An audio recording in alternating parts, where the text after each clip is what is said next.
Does Jesus, as I speak today, ever need to get haircuts? Does he need to trim his fingernails?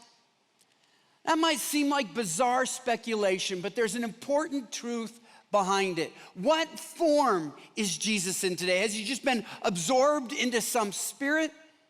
Or does he have a body? And if he has a body, where is that body? Where is that place? These are crucial questions. When we remember where Jesus is right now, who he is and in what form he is right now, and what he's doing right now, every day will be different. There will be a new glory and hope and joy in your life. If you ignore the ascension, you'll be living half a Christian life. We're continuing on in our series on the book of Acts. Last week, Kurt talked about Jesus promising to send the Holy Spirit. The second major event in the book of Acts is the ascension of Jesus. Let's read it here from Acts chapter 1, verses 9 through 11. After saying this, he, Jesus, was taken up into a cloud while they were watching, and they could no longer see him. As they strained to see him rising into heaven, two white-robed men suddenly stood among them. Men of Galilee, they said, "Why are you standing here staring into heaven? Jesus has been taken from you into heaven, but someday he will return from heaven in the same way you saw him go." Now, there's so much going on here. In historical context, in the first century, when a Roman emperor would die, people would sometimes say they saw his spirit ascend into heaven. That was sort of a sign of his supposed divinity. In fact, even today, if you go to the north side of the Forum in Rome and you look under the Arch of Titus, a Caesar from the 80s, and you look up, there's an inscription of where Titus's spirit is apparently ascending into heaven. The authors, it's really a throwdown here. Luke is clearly laying out Jesus is altogether different. It's not a spirit that people see ascending in heaven. It is his actual body that is going there. And so the angels have to appear to explain to disciples what's going on. I mean, think about all of this. They had lived with Jesus for 3 years. And not to be indelicate, but he lived in a real body. They had seen him sweat. It's fair to assume they might have heard him burp or even snore in the middle of the night. I don't know. And then they saw that body crucified.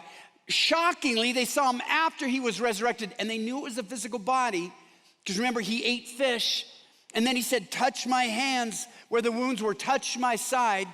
And then for 40 days after the resurrection, he kept appearing, and there was this, well, here it is. And so the angels are explaining what had happened, and I love this, because it really gives a journalistic integrity to the biblical narrative. We should expect them to be just amazed and dumbfounded. How has this happened? And then the angels are making it very clear. Now, you shouldn't keep expecting to appear in the body. He's sending you his spirit. This is it. He's now ascended. When he comes back, it will be at the fulfillment of all things that we see him. So what the ascension tells us very clearly is that the incarnation continues. Jesus' incarnation continues. I don't know if he needs haircuts. I don't know if he has to trim his fingernails. But it's significant and it's important that we know it's a physical body that you could see and touch. And we're going to explain why that matters. He is not a Christ spirit or just a historical figure or a principle. He has a glorified body and he lives in a place. Where is that place? It's the heavenly realms. Ephesians 1:20 through 21, God raised Christ from the dead and seated him at his right hand in the heavenly realms, far above all rule and authority, power and dominion, and every name that is invoked, not only in the present age, but also in the one to come. There has never been a ruler, there's never been a figure, there never will be one who is higher than the ascended Jesus. Well, what are these heavenly realms? The Bible gives us a few glimpses. You might remember the story of Elisha. He's surrounded by a king who comes with many soldiers to take him, and it's Elisha's servant is freaking out.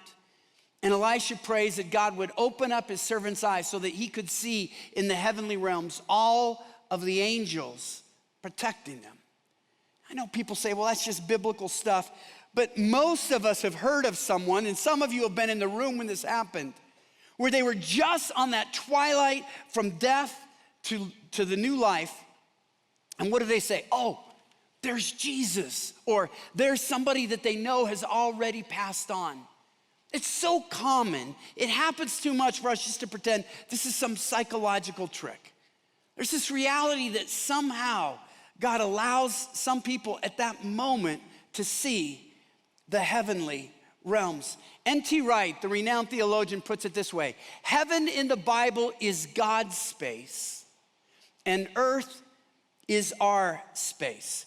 It's not a location within our own cosmos of space, time, and matter, in the sense that we could get there if we had the right rocket or if we had a telescope, we could see it.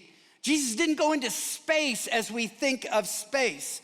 Instead, as Wright explains, heaven and earth are two interlocking spheres of God's reality. The risen body of Jesus is the first, and so far the only object, which is fully at home in both heaven and hence in either, anticipating the time when everything will be renewed and joined together. So the reality is Jesus has a physical, glorified body. But here's the wonder of Jesus. By his Spirit, he's able to be present to all of us all the time. If he had stayed in his earthly incarnate body and hadn't ascended to heaven, we could line up to meet him and shake his hand. But he wouldn't be present to all of us at the same time. It is amazing what we have in our God. There is no God like the true God revealed in Jesus Christ. But if that explains the ascension, what does the ascension mean for us, for people like you and me? The first thing it means, it gives us tremendous hope that Jesus is preparing a place for us. Jesus said in John 14:3, if I go and prepare a place for you, I will come back and take you to be with me, that you also may be where I am now. No matter how bad things may be going for you right now, it could be health issues, it could be relational issues, it could be financial issues or whatnot that just don't seem to abate. You will find great hope when you remember that Jesus is preparing a place for you. He will take you where he is now. And this is Jesus, who was a builder on earth, and now he's building a place. And look at how good of a builder he is. Just look around us. Go outside, we see the mountains, we see the beauty of God's creation. That God, that builder says, I'm preparing a special place for you. This is the contractor of all contractors. Lisa and I have lived a lot with contractors last couple years. We bought a home in Centennial, a lot of you know this, 2 years ago. It was built in 1971, so we had a lot of work to do. There were just quirky things you find in an old house. I took this video on the day that we closed. There was this drawer underneath the island in the kitchen. I thought, what do you put in that drawer? And how can you get it out? Your hand doesn't fit in there. It was just crazy. That had to go. Every toilet room in the house was carpeted around the toilet. And they had raised 2 boys in that house. I don't trust the 100% accuracy of 2 boys who are growing and in different stages of sleep. That had to go as well. But I was grateful we didn't have some other crazy things I've seen contractors do, like this one where the contractor apparently assumed the person has very long arms to get the job done. We got one of these letters. Have any of you gotten a letter from Denver about you're using more water than your neighbor? What if you have a neighbor who's a widow and spends half the year in Arizona, right? Of course we use more water than our neighbor. We didn't put in the shower, but when somebody sends me something like that, it tempts me to say, okay, I'll show you how I can use water. There's another kind of shower you could put in. This is for the really sad people who just want to sit in the shower and cry. It's right there. You could just ball up and you're right there. Or the contractor who decides he wants to make neighbors really friendly, so you know everything that's going on in their life. Or the contractor says, you want stairs? Sure, I'll give you stairs. The only problem is you have to go out the window to use those stairs. This next one amazes me. I think this is what happens when mushrooms become legal and then they lay tile. You're looking at it like what? How does that happen? You think, I'm just gonna break all of the rules here? We had an issue in our house where one of the doors was put on and it swung in the wrong way. So you can do one of two things. You can change the hinges as we did and put the door on the other way, or you can just do what this contractor did and cut a hole in the door that will just go right around the toilet.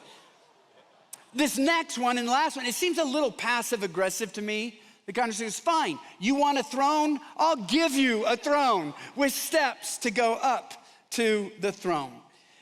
Jesus isn't a crazy contractor. He's a builder who's preparing a place for you, and he knows how to build. And my heart has really gone out for a lot of you this week as I prayed for you, because some of you are living disappointing lives. And as a pastor, I can't tell you they'll all be fixed. I've walked with some of you where the health hits keep hitting again and again. The relationships don't get reconciled. The work situation doesn't improve. The revenue doesn't come in. And we can be overwhelmed by that if we just focus on this world. The Ascension reminds us there's another world. We will be where Jesus is now. John Calvin puts it this way: we look to our head who is already in heaven and say, although I am weak, there is Jesus Christ who is powerful enough to make me stand upright. Although I am feeble, there is Jesus Christ who is my strength. Although I am full of miseries, Jesus Christ is in immortal glory. And what he has will someday be given to me, and I shall partake of, what's this word? All his benefits. This is how we must look at the Ascension, applying the benefit to ourselves. In a few weeks, we'll get to the story of Stephen. And you might remember his story. He was stoned to death, the first Christian martyr. And on the verge of being stoned, he looks up and he says, look, I see heaven open and the Son of Man standing at the right hand of God. Seeing the Ascension, that was where God allowed him to see the heavenly realms, gave him the courage to face a terrible death. Us meditating on the Ascension and remembering the Ascension gives us the courage to live a disappointing life, knowing this life doesn't define us. Others of you have an entirely different issue that the Ascension addresses. Your life is too comfortable. I don't mean too comfortable. God's kind to you. He's merciful. I'm not saying you should feel guilty about that. But you might be in a place where you don't even think about the next world, because this world has turned out pretty well for you, and you just call it home and you make it your home. But when you understand the Ascension, that Jesus is preparing an even better place for you, you might have a mansion that looks like this. In comparison to where you're going, it actually looks like this. So don't get too comfortable in this world. Lay your head down in this world, fine, and thank God for it. Don't lay your heart there. Jesus said that we should be focusing on his kingdom. And the Ascension tells us there is another world, an eternal one. Just compare where Jesus lived. Where was he born? In a stable. How many sets of clothes did Jesus have as an adult? One. Where did he live? Nowhere. He had no address. He was supported by wealthy women and a few others. He had nothing that this earth thinks is essential for happiness and luxury and purpose. And yet we see where he ends up, reigning at the right hand of the Father in the heavenly realms. That's where our heart should be as well. The second thing the Ascension tells us is that Christ reigns. The Ascension means that Jesus rules. Earthly monarchs ascend an earthly throne. The throne in Great Britain is at the Palace of Westminster. But what happened when Elizabeth died? Her reign ended, and King Charles' reign began. Jesus' reign is entirely different because Jesus' reign has no end. Psalm 45:6, your throne, O God, will last forever and ever, and his reign is over every jurisdiction. Elizabeth and Charles reigned over a certain part of the world. Jesus reigns over every world and every country. Dr. Scott Dawson has written a wonderful book. If you want to get into the theology of this, because just frankly, a 35-minute sermon can't do justice to the Ascension. If you write down this name, he wrote a book called Jesus Ascended. It's a seminary level book, but it's great. I know I'm always hawking books, but I think books are cool things. So here's what he says. The ascended Jesus is the reigning Jesus. Of all the meanings of the Ascension, this one is preeminent. Jesus has gone up to the right hand of God the Father, exalted above every name and power. He reigns. And I know we've already read this verse, but I want it to sink deep into our souls. He gets this from Paul's words to the Ephesians. God raised Christ from the dead and seated him at his right hand in the heavenly realms, far above all rule and authority, power and dominion, and every name that is invoked, not only in the present age, but also in the one to come. And God placed all things under his feet and appointed him to be head over everything for the church. He reigns for us. He rules for us. That's where we find our identity, which is his body, the fullness of him who fills everything in every way. And it's this talk of Jesus reigning that has always made me a little leery. It was a popular movement. It came from a book written about 100 years ago called What Would Jesus Do? And people would wear these bracelets, WWJD, What Would Jesus Do? And the thinking was we devote our lives to imagining what Jesus would do and then do exactly that. And you'd say, why would a pastor have a problem with that? Well, it's not so much that I have a problem with it. It's that I'm uneasy about the picture it gives us of Jesus. As if he just lived a life, he died, rose from the dead, and is forever hidden from us. And now we just kind of guess at what he did and how that would apply to us. Why would I ask, what would Jesus do? When I can go to the reigning Jesus and pray, Jesus, what are you doing now? How are you reigning? Where should I be giving my time and efforts? Because it's not that you did one thing, you continue to reign.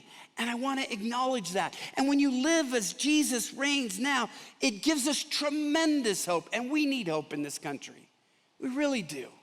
We're going to face a crazy year. Everybody knows that with the election coming up.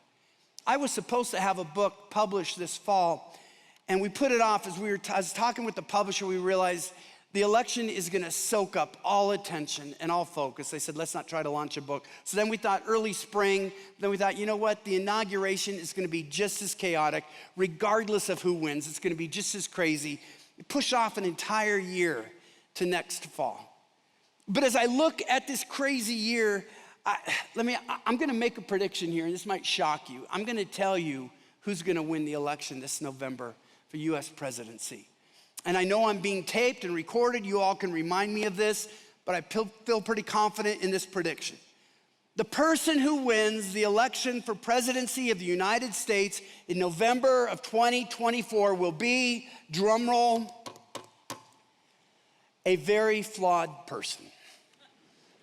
a very flawed person. Even if the leading candidates are wiped out and they bring in someone else, it will be a very flawed person. Now, I believe voting is important. I hope everybody here offers an informed vote. But it's because of that that I don't put my hope in anyone I vote for, nor do I despair if the person I vote for doesn't win. My hope isn't in a person I vote for. My hope is in the man I worship, Jesus Christ, ascended to the right hand of the Father, where he reigns above all rule, all authority, all election, any government, and any party. The church isn't dependent on any human election. Church lives off of the crucifixion, the resurrection, and the ascension of Jesus Christ. And that's where we place our hope and our joy. But then it gives us a convicting message. If that's true, I gotta ask you, are you ignoring Jesus' reign? Or are you just working with Jesus? See, if you don't remember the ascension, you might think, well, Jesus died and he rose from the dead, so my sins are forgiven. I'm on my way to heaven. I'm pretty good. That's half a Christian life. The ascension says we're to be involved in what Jesus is doing now. I hope what Barna says isn't true. They've done a study and it's probably true to life. But here's what Barna says. When asked to describe the ends they live for, the top items most American Christians reported were good health, a successful career, a comfortable lifestyle, and a functional family. The average Christian assumes that when we are happy, God is happy. A large majority of Christians contend that the true meaning of our earthly existence is to simply enjoy life and reap as much fulfillment as we can from our daily pursuits. That might be the American dream. It is not the Christian life. Jesus says, I have something much bigger for you. I want you to, and I know I quote this verse all the time, but it is so central. Matthew 6:33, seek first, not a big house, not a fulfilling job, not even a happy family. Seek first the kingdom of God. Because God might provide for you the biggest, most comfortable mansion you could imagine. You will know you are unfulfilled because God created you for more than an earthly mansion. He prepared you to seek first his kingdom of eternal significance and eternal impact. And we shouldn't set our sights any less than that. The risen and ascended Jesus didn't ascend to get away from us. He ascended so that he could send his spirit so that we become his body on earth and we build his kingdom. Jesus is building his church and we are his body on earth. It's not just what we remember Jesus did. The ascension keeps reminding us of what he is doing. The third thing the ascension does, and I love this one, it gives us hope because of Jesus' prayers. Romans 8:34 says this, Jesus who died, more than that, who was raised to life, is at the right hand of God and is interceding for us. If you ever had any doubt, is Jesus for me? I'm not sure I'm the best friend to him. Jesus is for you. He's interceding for God if you have given him your life. And he's at the right hand of God. He is interceding for you, the Heavenly Father, and he's right there in the Heavenly Father's presence. Are you amazed by the access we have to the God of the universe through what Jesus has done and who he is? Now, some traditions talk about praying through Mary or praying to the saints. Why don't we do that here at Cherry Hills? Look at it this way. Why go to a county magistrate when you can go straight to the Chief Justice of the Supreme Court to plead your case? Especially when I'm not even sure the county magistrate can hear. Jesus says we don't need an intermediary. We can go straight to him. But I know we want that access, and sometimes we think, well, I want somebody that I really believe has a close relationship with God to pray for me so that maybe God will hear me. My father-in-law kind of did this on the day he died. He'd been battling cancer for 7 years. He called me up and said, Gary, would you just please ask God to let me go home today? I'm tired of fighting this. I know where I'm gonna be. I wanna be with Jesus. Would you please pray that he would let me go home? And God did bring him home that day. Well, I appreciated his plea, and I was glad to pray for him, and we should all pray for each other.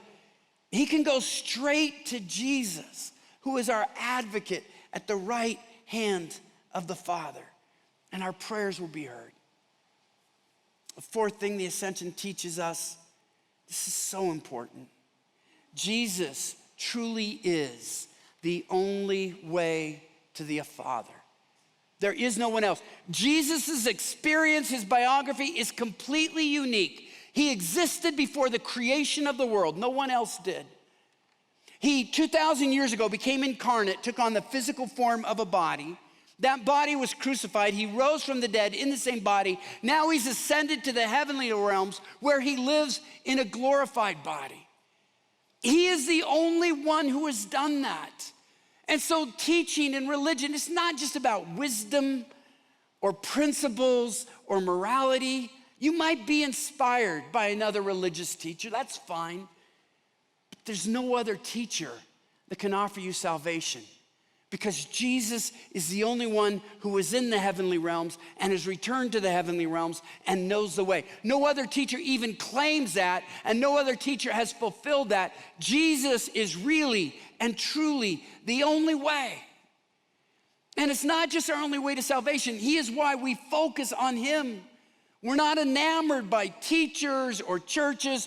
Curtis said in this, we don't want to build this church on one person. We don't want to build this church on one team. We want to spend all of our time exalting Jesus, celebrating Jesus. And didn't the worship set do that in a great way? It's where we want our focus to be, because our hope is in Jesus, who is unique. He isn't one of many options. The Ascension means he really and truly is the only option. He who descended is the one who also ascended far above all the heavens, that he might fill all things. On this Memorial Day weekend, we remember 400,000 service members who died fighting the Nazi regime. And they were brutal to the very end. Gerda was a Polish civilian taken prisoner by the Nazis. In the last few days of the war, this is after Hitler had already committed suicide. The Nazi soldiers knew it was over. They wanted to kill as many as they could before they were taken over. And so they had a bunch of these Polish women. They herded them into a factory, about 300 of them. And they sealed up the factory. Nobody could get out. And they set a timer connected to a bomb. As they had to leave, as the Allied forces were approaching, they wanted to get away, but they wanted to blow up the 300 women before the Allies got there. The women inside knew what was happening, but they couldn't do anything about it. They couldn't get out. And they really didn't have much strength to fight anyway. I mean, they were starved, they were malnourished and everything. But then a miracle happened. It started to rain. As the Nazi forces pulled out, the rain put out the timer that connected it to the bomb. The women figured out what had happened, and there was a moment reprieve, but then there was great dread throughout the night. Who's gonna come to us first? Will the Nazis come back to blow us up and finish the job? And so in the morning, when they heard some machinery, Gerda looked out and she was anxious, and her heart leapt because she saw a white star on a Jeep. She goes, these are the American forces. We're gonna be okay. American forces sent in a soldier named Kurt Weissman because he could speak German. And he went up to Gerda and started talking, and almost immediately, Gerda said to Kurt, we're Jews, you know. We're all Jews in here. Why would a woman say that? Just as they're about to be saved? Why does she want to put that out front? And the sad thing is, it betrays the reality that for 10 years, they were treated as the refuse of the world. Vermin, less than human. Before she got her hopes up, before the other women got their hopes up, before he so-called wasted his time, she wanted him to know, before you go to the trouble, maybe you just want to pass on by because we're all Jews here. Kurt was overwhelmed, and he was silent, and Gerda misunderstood his silence. She's thinking he's deliberating. Is it worth it? Should we just pass on by? But he wasn't silent to figure out what he was going to do. He was silent because he's trying to get his emotions in check. Till finally he said, I am too. And Gerda's heart leapt. It said one of their own. He belonged to them. He was one of them. Maybe this could really happen. And then Kurt said, can I see the other ladies? And Gerda remembers she was so overwhelmed that she couldn't remember the last time they were called ladies. And then what Kurt saw, he'll never forget. Very few of the women could even sit up. They were malnourished. They were unshowered. They were dehydrated. Some were sick. They didn't even have the strength to acknowledge him. The American Cross brought in their trucks. They sent the women out to the hospitals. Kurt was so impressed by Gerda's leadership and her strength, and they began to talk at the hospital. He visited her as often as he could. But as Gerda started to get better, she didn't know what she was gonna do. When she could contemplate leaving the hospital, where would she go? Her hometown had been blown up. The Nazis had killed literally every one of her family members. She was completely alone. And when she was talking about this, Kurt said, well, I would like for you to come to America. So, well, Kurt, what would I do there? Kurt looked at her and said, for starters, you could marry me. Gerda said her heart leapt. She remembers it was the happiest day of my life. It's the picture of Jesus and the church. We were under the most brutal spiritual dictator of all times who seeks to kill and steal and destroy and to ruin us because that's how he is. Jesus realized to reach us, to save us, he had to become one of us. And so he did, taking on a body. He became one of us. And then he saved us.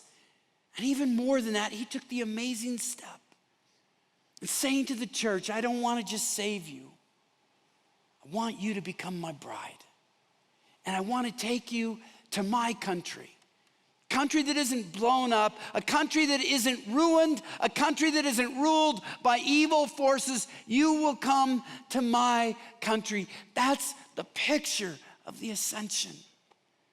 It's the wonder of the Jesus that we worship and love. There is no one like him.